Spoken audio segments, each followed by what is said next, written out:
Okay, speaking of Thanksgiving, an estimated 80 million people are hitting the roads and the skies for the holiday. Those who are driving can expect a little less pain at the pump this year. CBS News Chicago reporter Mugo Odigwe has the very latest. We are at O'Hare Airport this morning. A completely different story out here than just yesterday morning when we came out here. Take a look.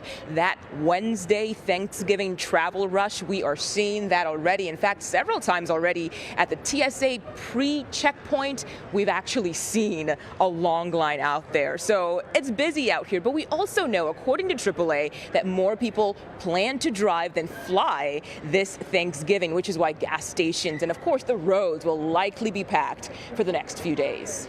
So here's the exact number from AAA. They say 71.7 million people will travel by car this Thanksgiving. That is an additional 1.3 million travelers on the road compared to just last year. Now, this year's number could also surpass pre-pandemic numbers. AAA says it's partly because gas prices are lower compared to last year. In fact, falling oil prices this fall may help push the national average below $3 a gallon for the first time since 2021. But here in Chicago, the average price for gas is $3.62 a gallon. In the burbs, it is $3.44, and in Northwest Indiana, it's $3.13. But there could be other reasons why people are choosing to travel by car this year. Since COVID, people have had the opportunity to either work remote or hybrid, so that gives them a lot more flexibility. Because of the flexibility and be able to work from remote, people can get out and get on the road earlier, and more people are doing it. Meanwhile, nearly 6 million Americans plan to fly this Thanksgiving holiday. Some people headed out yesterday to beat the holiday rush we're already seeing today. Back to you. All right, Mugo, thank you very much. The Thanksgiving Eve travel rush is underway, as you just heard, as U.S. airports. More than 2 million people are expected to board those flights today. CBS News Boston reporter Penny Kmitt is live from one of the nation's busiest airports and joins me now. That is Logan that you're at, Penny. So what's the travel rush looking like? Well, Vlad, I think this is a career first for me.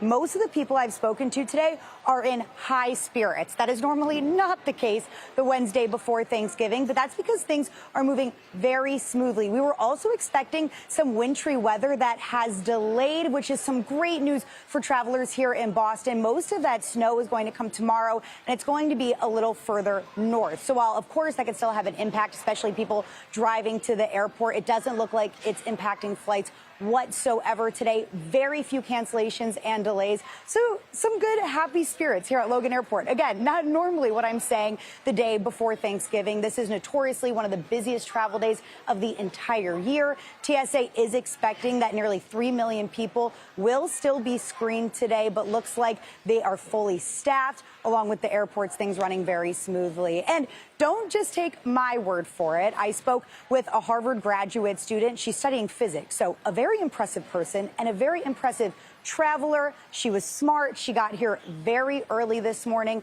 and she's very impressed with how things have been running. She got here early. She's a good traveler. And I just want to mention really quick, she's a graduate student studying physics at Harvard. So she's a very impressive person.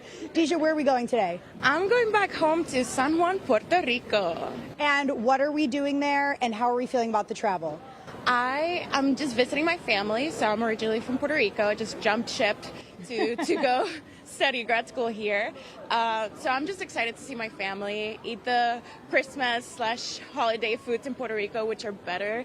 And I'm feeling good. I mean, I'm excited to see my family. And of course, always traveling on holidays gets my anxiety up a little bit. But so far, so good. It looks okay. We just got to push through and just think about the happy holidays that are coming up next.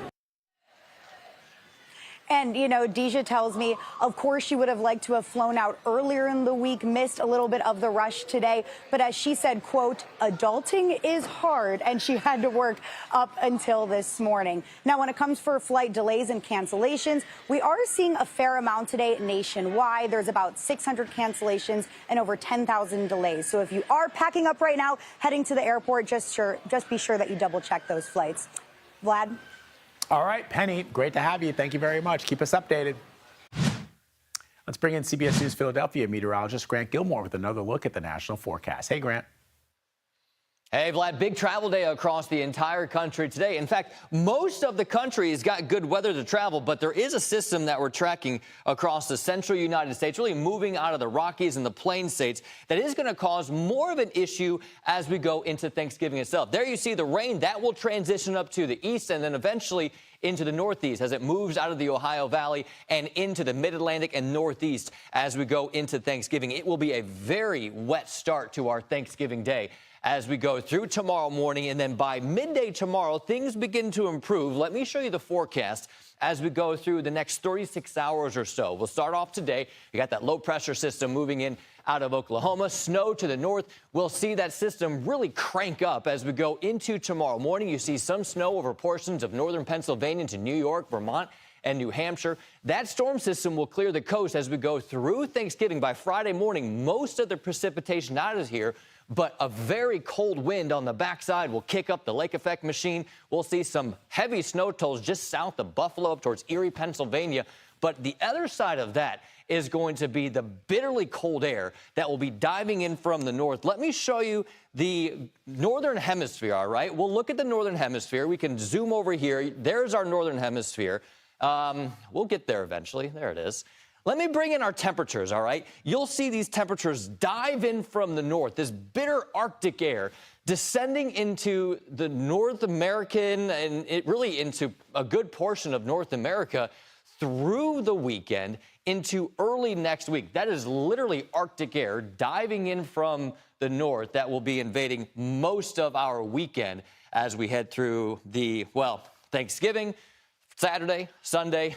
Here's the forecast. I mean, we're talking about some of the coldest air that we've seen so far this season. We'll start off with Thanksgiving itself. We'll see temperatures not near normal, if not slightly warmer than normal over the east. But look up towards North Dakota, 16 degrees. That's tomorrow. Watch that Arctic invasion as we go into Friday, Saturday, and Sunday. Some places up towards Minneapolis, these high temperatures only in the teens, low temperatures in the single digits. New York will see high temperatures barely climbing out of the 30s with those low temperatures, Vlad, hovering somewhere in the 20s with feels like temperatures in the teens. It's going to be chilly, but for now, we're doing okay. All right, Grant, thank you very much. Appreciate it, my brother.